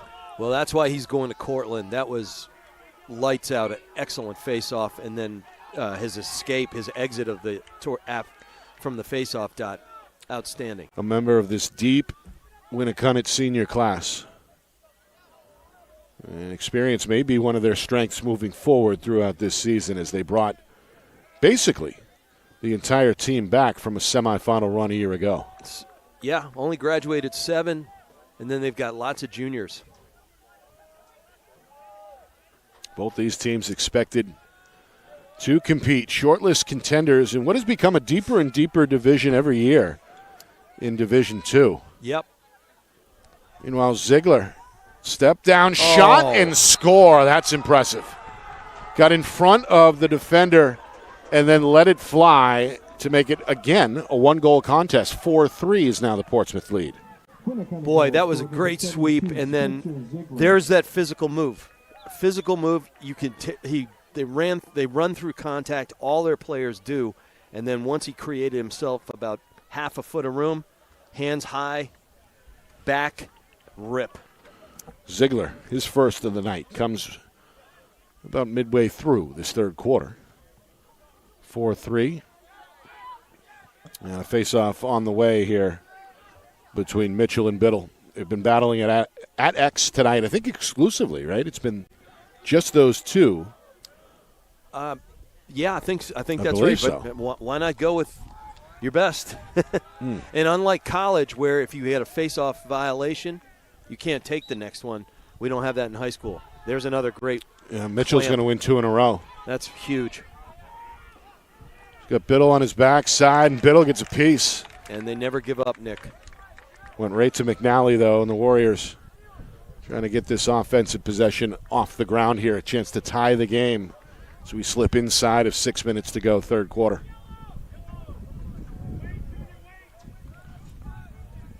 This time we hear the yellow call coming from the Winnacunnet sideline. And they got Spalding going in. It's Burke Spalding, the junior, going to take over here with plenty of room. Coming downhill against the freshman, Deneen. Trying to swim away to his right. Deneen right there, not giving an inch. Excellent footwork by, yeah, excellent. I mean, my goodness. The kid's got chops, first-year player. Holy cow. 2 goals. He's the high goal scorer tonight, showing you what he can do there defensively. Meanwhile, a spin by McCown, a bouncing shot goes wide. It'll stay here with Winnacunnet. But the way he D'd up as a freshman, he D'd up, a physical Spalding right there. That's impressive. Little 2-man game here. A pick. Trying to find his way to the front, and he does. Wow. Spinning shot for Liam McNally. Second goal for the Warriors. Junior attackman, they're going to wave it off. They wave it off. He was in the crease. He stepped on his left foot caught crease. And then the long outlet is contested, and Portsmouth able to change the field there. What we thought was the equalizer wiped off the board. Oh, that's why. Oh. Yep. Not quite secure, though, out in front for Eberhardt. Yeah, he looked at the net before he looked it into his cross. Could have been a great shot. Instead, it stays 4-3, and Portsmouth now will pump the brake with one of their playmakers, Barr, in control behind the net. In Eberhardt's defense, he did handcuff him with that pass. It was a little low, but I could see his eyes float toward the goal right there. First game of the season, though, they play through this stuff. Around the horn it goes as we approach 4 minutes to play third quarter. Yeah, nice wide open set right there. Just spin it, get into your flow. Portsmouth has played with the lead more often than not. They trailed 1-0 early, but took a 2-1 lead and a 3-2 lead after the first and second quarters respectively, and now nursing a 4-3 lead here in the closing minutes of the third quarter. And you can hear the home bench. A little bit of on the attack. Yeah, they're just sending in a play. It's better than a coach screaming. This one ends up on the ground. Parker's got the inside edge. Jack Martin in the mix for Portsmouth. And then a whistle. I guess it got poked out. I'm looking around the corner here. But he stepped out of bounds. Yeah. Oh, my goodness. That one obvious there as Martin was a couple of feet outside the boundary. So a turnover. And the Warriors look to clear against this Clipper ride with 3:20 to go. The long pole, short pass from Stamper to his right. Take it across midfield. Now goal line extended. Mitchell in a little bit of trouble. Fortunate, I mean, because he was well covered right there and just threw it right into his knuckles. Now Ziegler with some breathing room. Takes the clock, his third quarter clock, inside of 3 minutes. That's one where you just want to run it down the alley yourself, get it below GLE, and set up shop. No need to jam it in. A little bit of confusion there defensively. You see Coach Vischer. Yeah, they're trying to calm his team down, get the personnel on the field. Meanwhile, explosive move by Rath, and that shot is stopped at the doorstep. Another save for A.J. Craig, his first since halftime.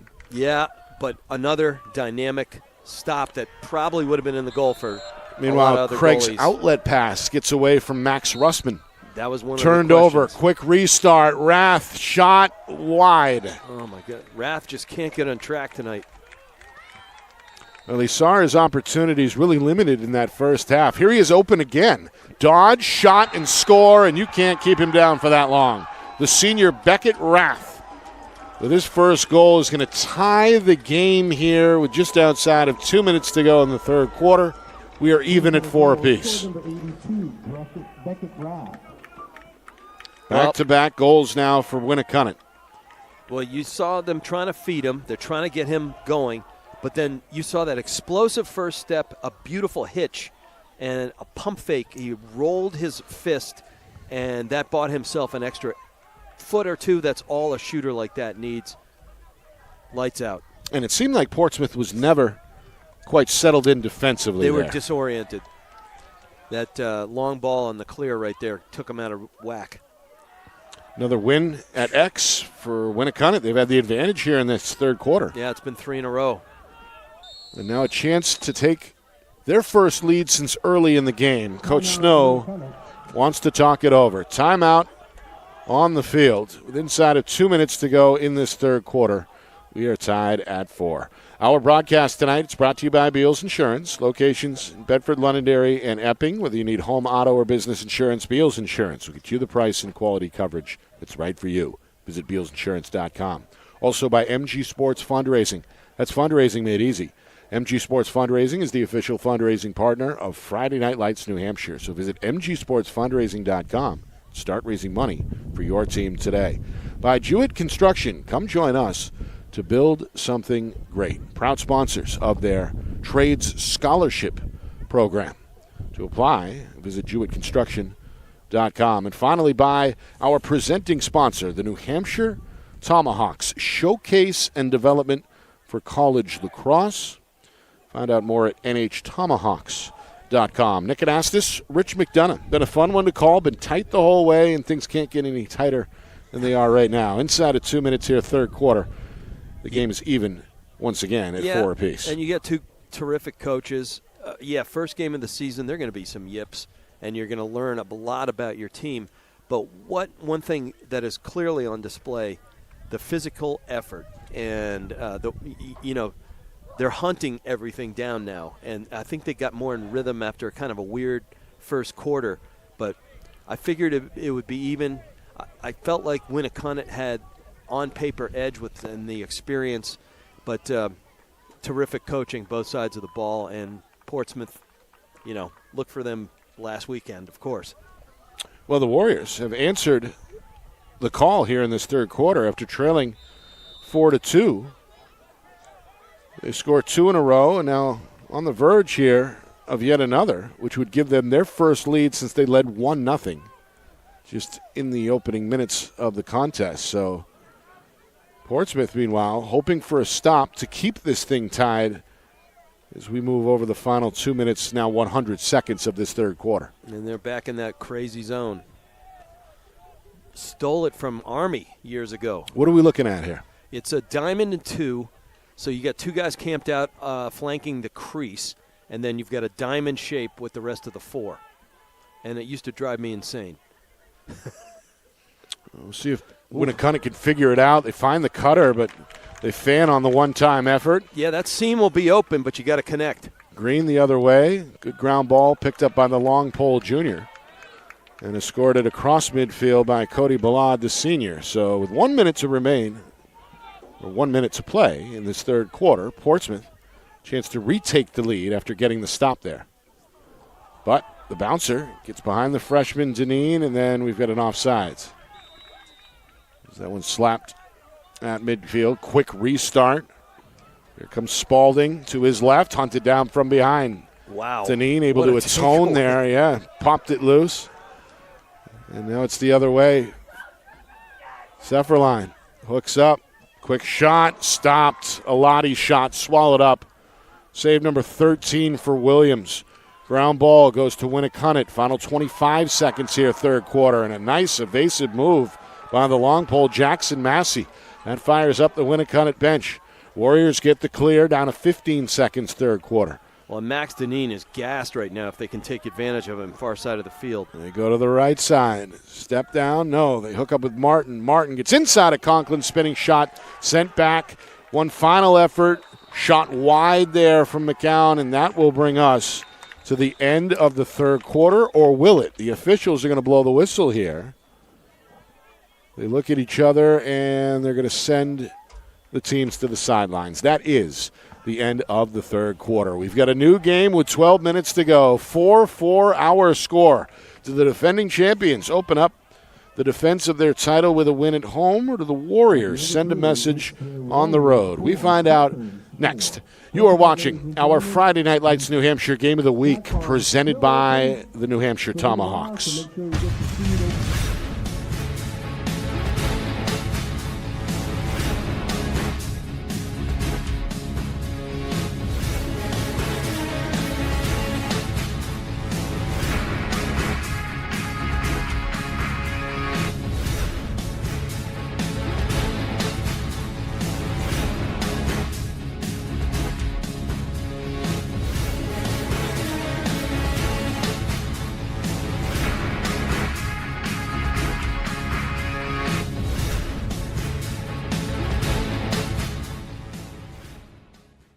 New Hampshire Tomahawks promote the highest level of club lacrosse, not just in the state, but in the country. For over 20 years, 95% of New Hampshire All-Americans have been Tomahawks. Looking to get recruited? Their directors help each athlete find the right college fit through individual guidance, strong relationships, and consistent communication with college coaches. The New Hampshire Tomahawks offer year-round training camps and leagues for ages 3 to 18, spring, summer, and fall elite teams. So play with the best. The New Hampshire Tomahawks, showcase and development for college lacrosse.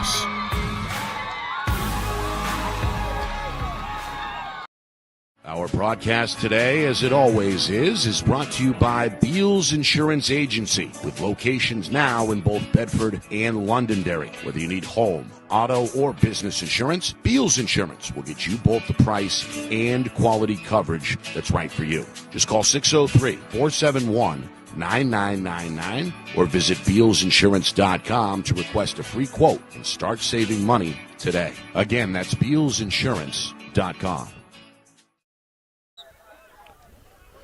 Start of the fourth quarter here in Portsmouth, where the Clippers are tied with Winnacunnet. 4-4. Warriors looking for the transition goal there, but A.J. Craig makes his 11th save of the night.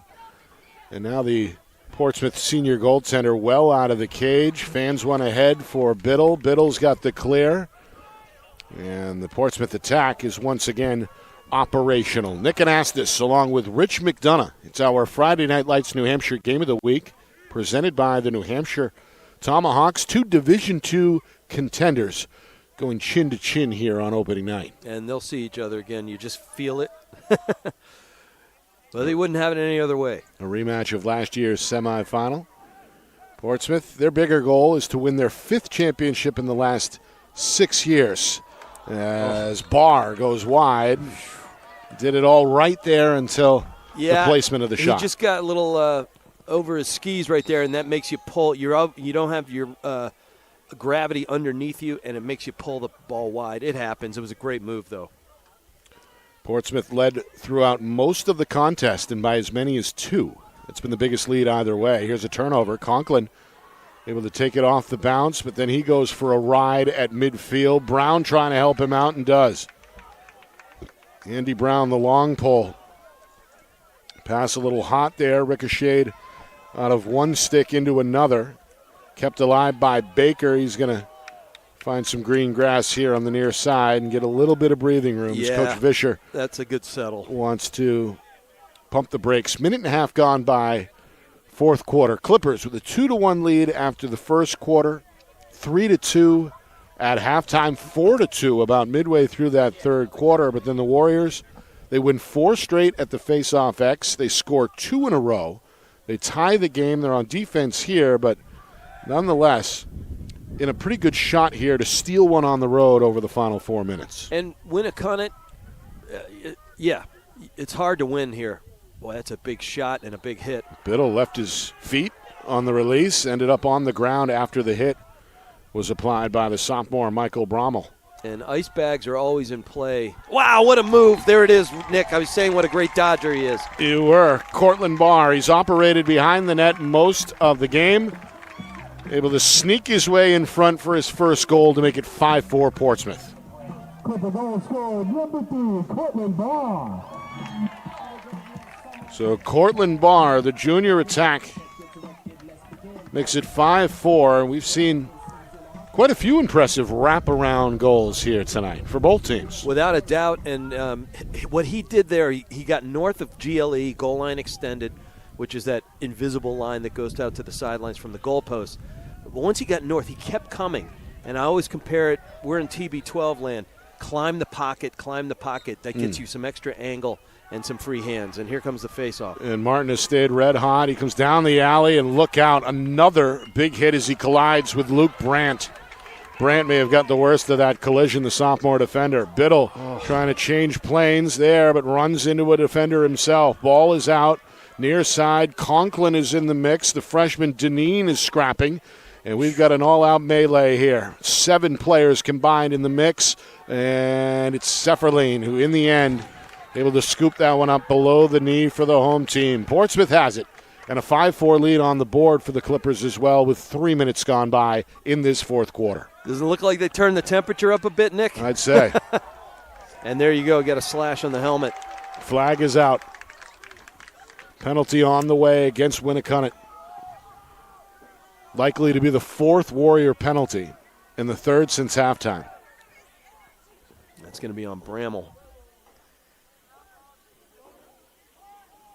Well, the Clippers going to nurse this possession as long as they can. They've got a 1-goal lead here. But you don't want to kill your own newfound rhythm, you know? Right. Baker behind the net. Wants a one-on-one. Liam McNally is the defender.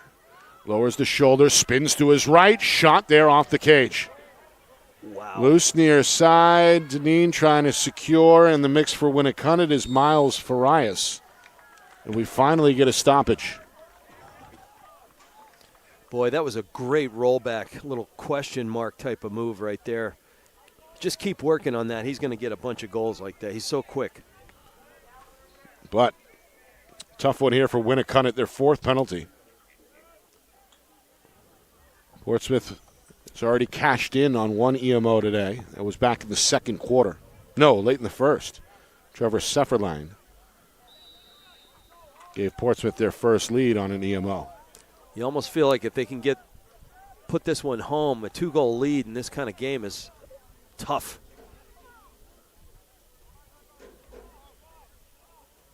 And Portsmouth has led by as many as 2 on 2 different occasions, 3-1 and 4-2. Trying to rebuild it here to make it 6-4. Patience so far on the EMO. Brommel watching from the penalty box with his right knee on the turf. Sefferline, Biddle looks for the cutter, intercepted. Nice recognition. Taken away there by Sullivan Duffy. Jumped the passing lane, but then his outlet pass is knocked down and stolen by Deneen. Deneen looks for a cutter of his own, but can't hook up with Sefferlin, and then we get a violation here against Portsmouth. Yeah. But, boy, what anticipation right there by Sully. Holy cow. Winnacunnet, meanwhile, is still shorthanded. As they work out of their own end, Williams Finds McCown. McCown runs easily by Baker at midfield before he's picked up by Green, the long pole.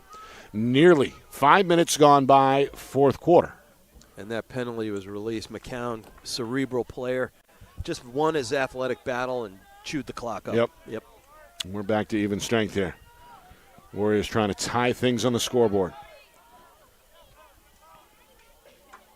1-on-1.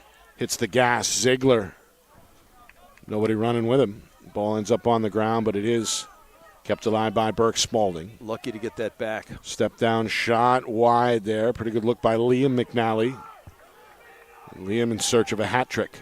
He's got 2 for the Warriors. Now here's a guy you want with the ball right here. Rath has it. Preseason Offensive Player of the Year. Conklin has kept him contained. 1 goal for Rath. It came back in the third quarter.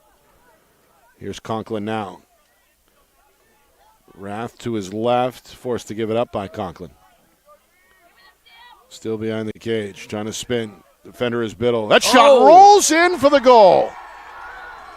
Unbelievable as Liam McNally somehow fooled the defender and the goaltender as it rolls past A.J. Craig into the net, and we are tied at 5 apiece. I believe that was his second piece of wizardry tonight, Nick. Yeah.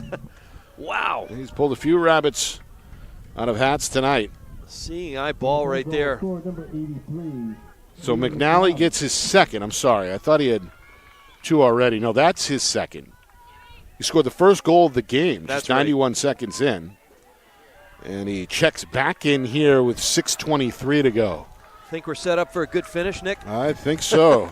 Just outside the midway point, fourth quarter.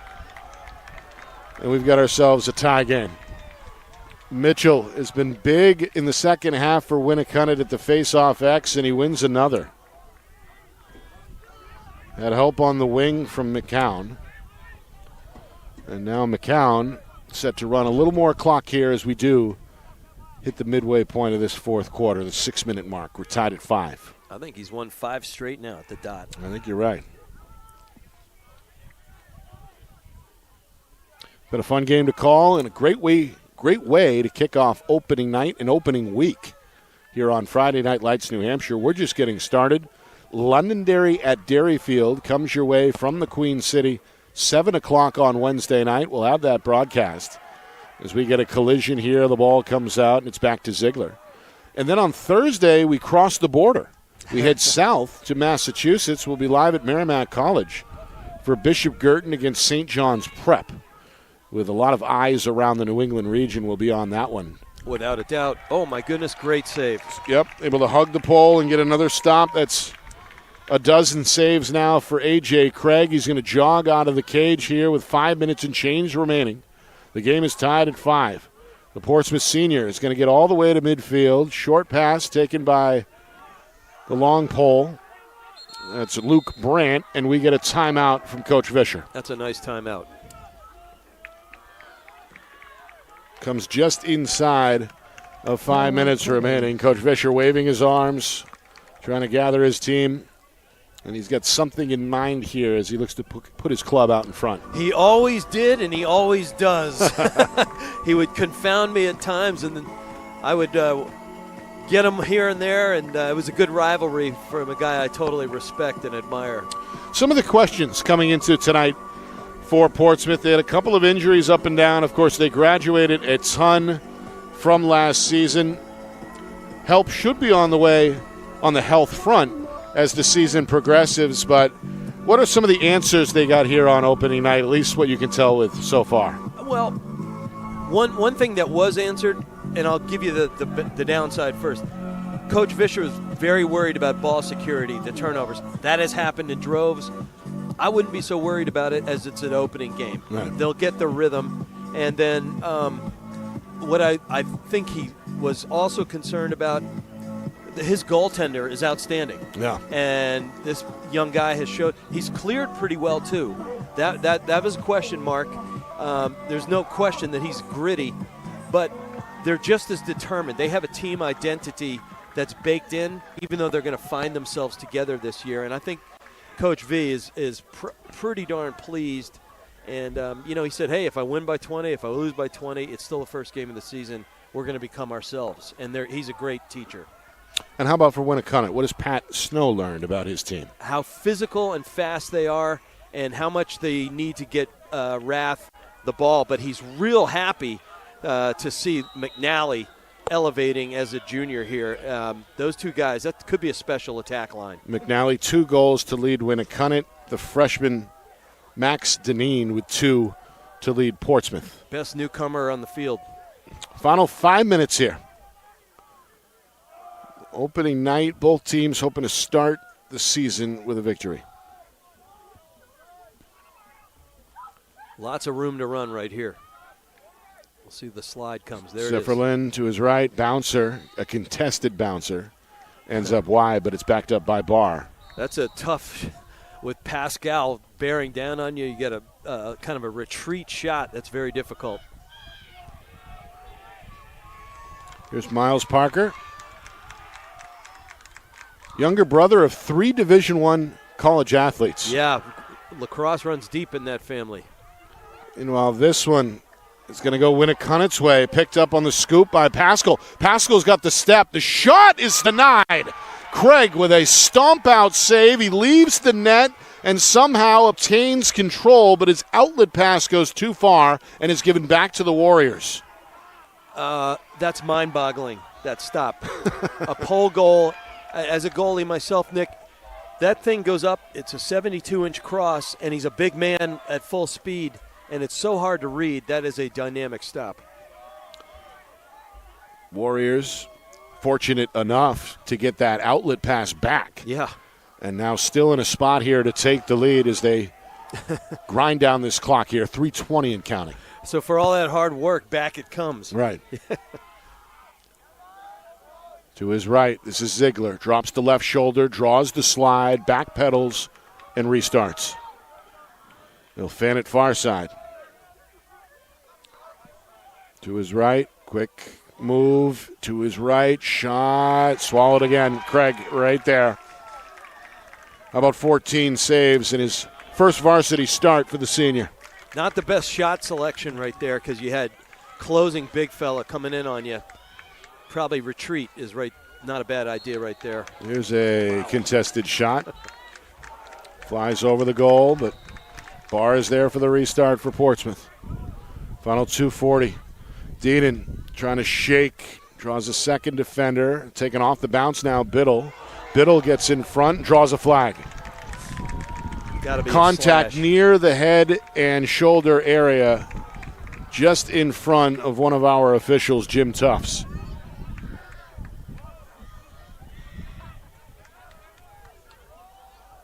Looks like Duffy's got it. Nope. That's the 5th Warrior penalty tonight, and it goes against Burke Spalding.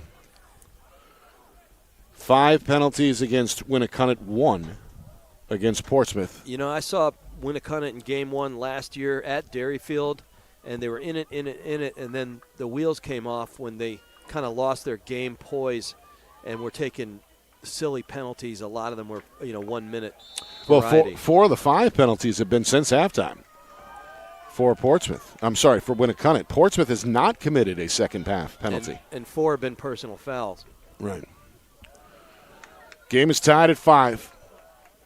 Clippers look for another lead change. Nowhere to go here for Sifferlin. Wow. Back shot and score, and that's the freshman again.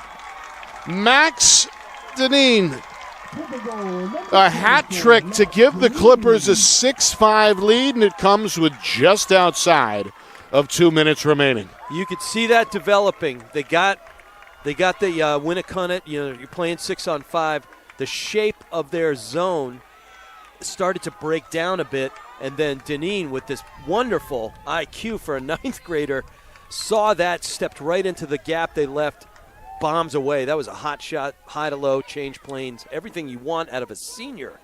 And we were talking about the Warrior penalties. That one, they pay the price. Second EMO goal for Portsmouth. And it comes at a great time if you're the home team. 6-5 now the score, 2:09 to go. But Mitchell wins another face-off, goes tumbling, and now he draws a Portsmouth penalty. Wow. Well, he had been dominant here in the second half at the face-off X, and he draws what looked like a trip.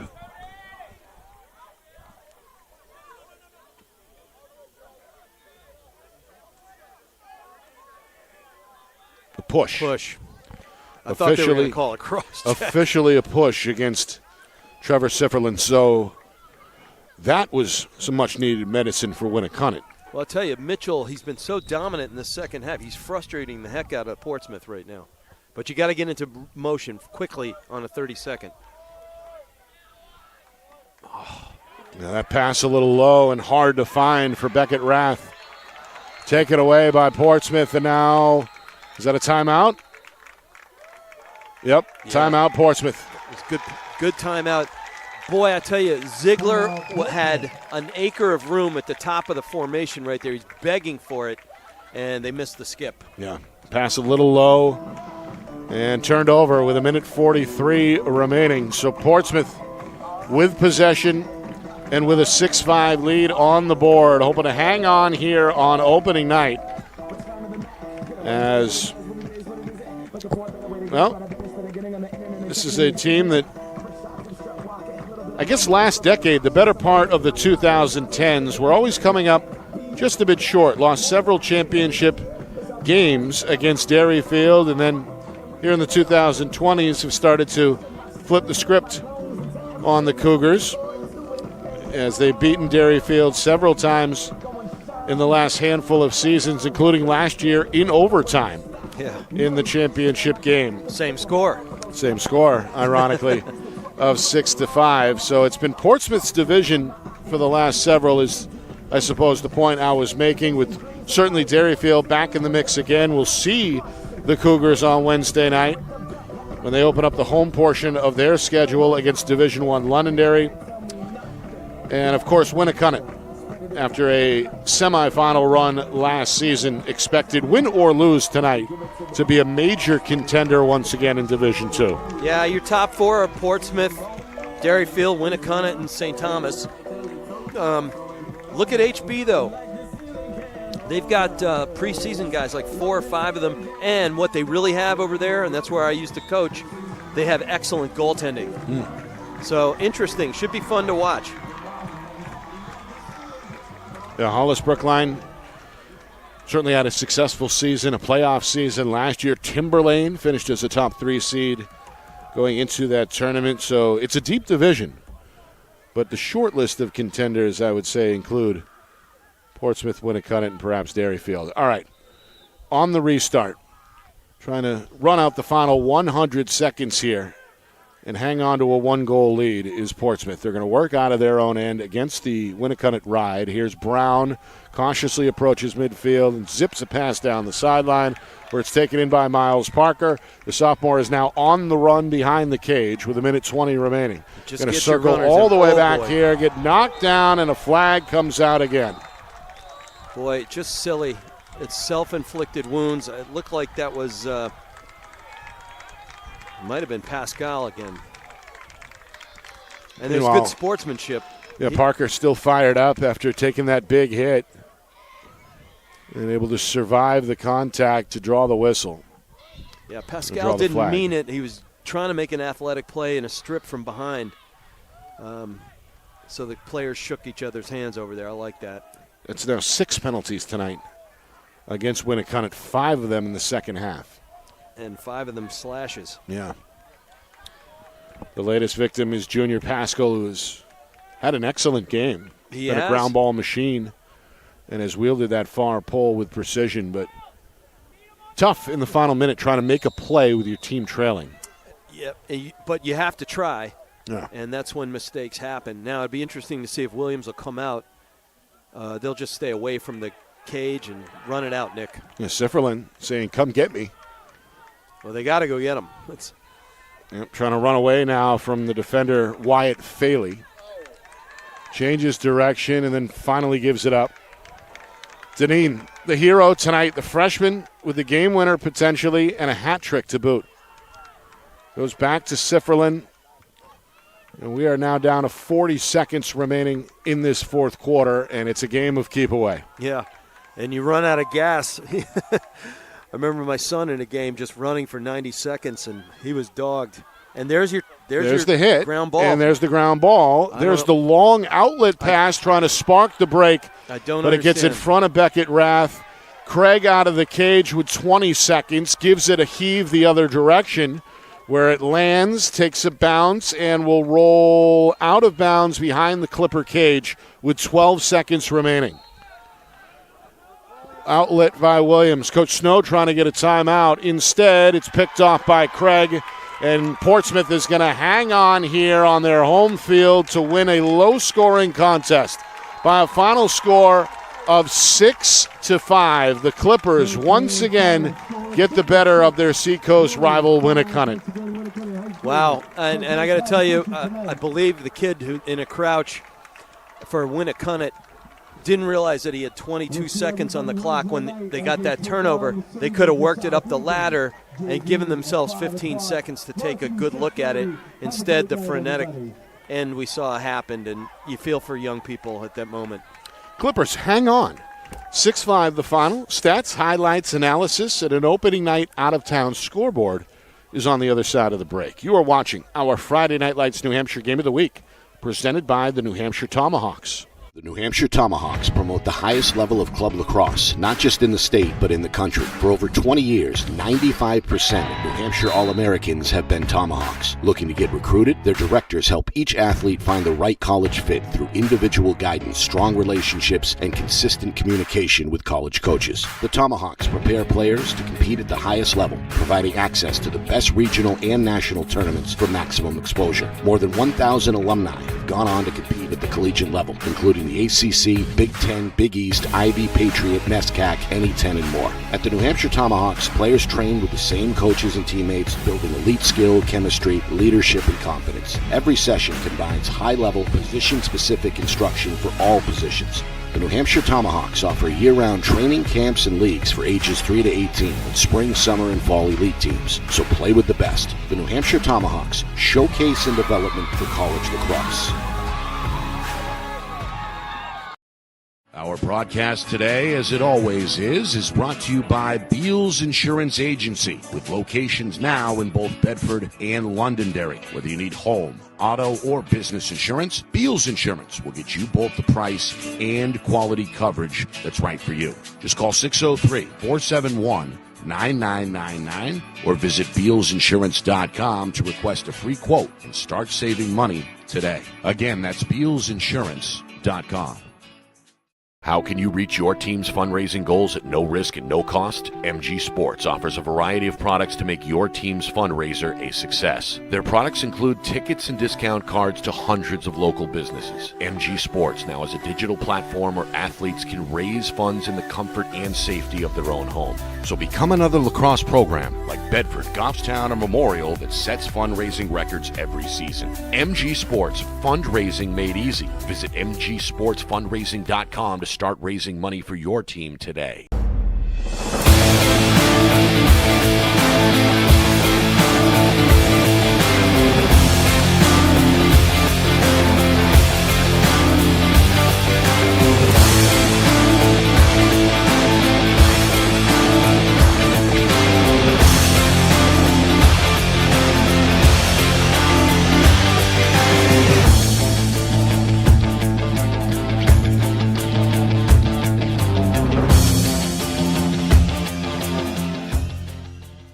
The New Hampshire Tomahawks promote the highest level of club lacrosse, not just in the state, but in the country. For over 20 years, 95% of New Hampshire All-Americans have been Tomahawks. Looking to get recruited? Their directors help each athlete find the right college fit through individual guidance, strong relationships, and consistent communication with college coaches. The New Hampshire Tomahawks offer year-round training camps and leagues for ages 3 to 18 with spring, summer, and fall elite teams. So play with the best. The New Hampshire Tomahawks, showcase and development for college lacrosse.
they. All right, back here following a 6-5 Portsmouth victory over Winnacunnet on opening night. It's our Friday Night Lights presented by the New Hampshire Tomahawks. Nick Anastas, Rich McDonough, good one, close one, hard fought, physical game. And as you said earlier, Rich, we get a feeling that these two teams may meet again in the postseason tournament. Warriors got off to the start they wanted on the road. Liam McNally made it 1-0 early. Portsmouth back-to-back scores late in the first quarter from Max Dineen, the freshman, and Trevor Sifferlin, the sophomore. Sifferlin's goal was an EMO and puts Portsmouth out in front 2-1 after the first quarter. Second quarter, a second goal from the freshman Dineen made it 3-1 Portsmouth. Warriors get revenge with Alex Mitchell. Made it 3-2 on a spectacular wraparound. That was our score at halftime. Gus Baker made it 4-2 in favor of Portsmouth. Lit the lamp for his lone goal. About 5 minutes gone by in that second half. Then the Warriors got hot. They got hot at the face-off X, which helped them turn the game around. Spencer Ziegler, Beckett Rath, back-to-back goals over the final 6 minutes of the third quarter. And we had a tie game, 4-4, going into the fourth. Cortland Barr got his lone score just over 2 minutes into that fourth quarter to put Portsmouth out in front 5-4. Liam McNally's second tied the game again for Winnacunnet midway through. And then a crucial Winnacunnet penalty really hurt the Warriors late in the game, just outside of 2 minutes. Dineen, the freshman, gets his third goal on an EMO, and that ends up being the game winner with 2:09 to play. 6-5 is the final. Clippers open the season with a victory over Winnacunnet. And it's a really good win. I thought it was a good game. And in mistakes, first game of the season, you and I got to discuss that with everybody here. And so I'm not surprised at some, maybe you want to call it sloppiness, but it's just early season jitters and two teams that know each other really well. But I can't say enough about the goaltending tonight. Yeah. It was impressive.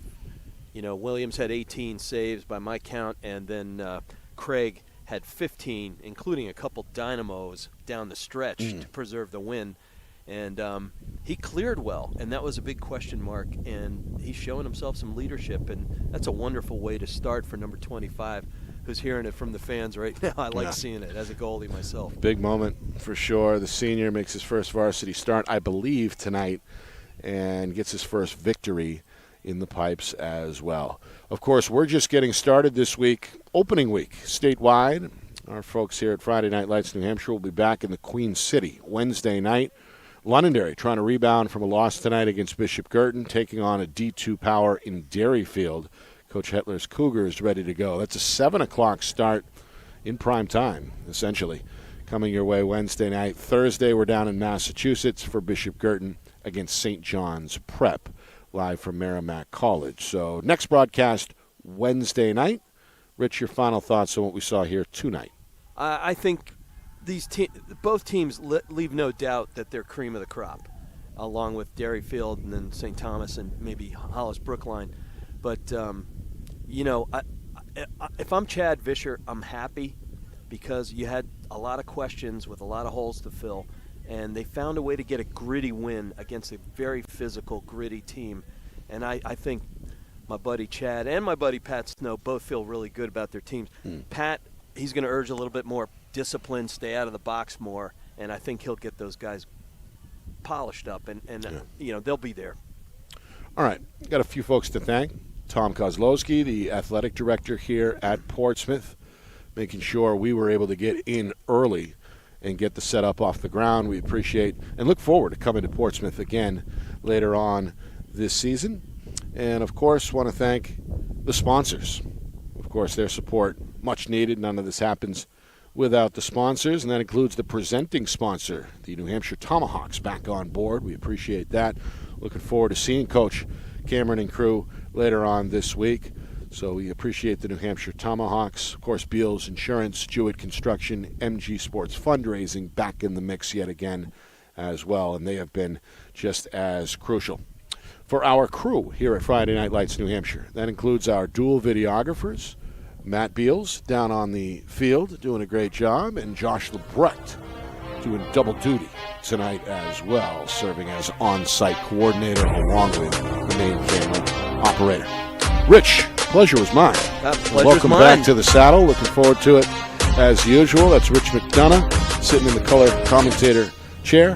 The whole thing orchestrated flawlessly once again by the man behind the curtain, the wizard of replay, our director, Ben Beals, back in the Beals Insurance Studios. For executive producer Steve Beals, my name is Nick Anastas, saying so long. Final score, final time. Portsmouth 6, Winnacunnet 5. This has been a presentation of our Friday Night Lights New Hampshire Game of the Week, presented by the New Hampshire Tomahawks.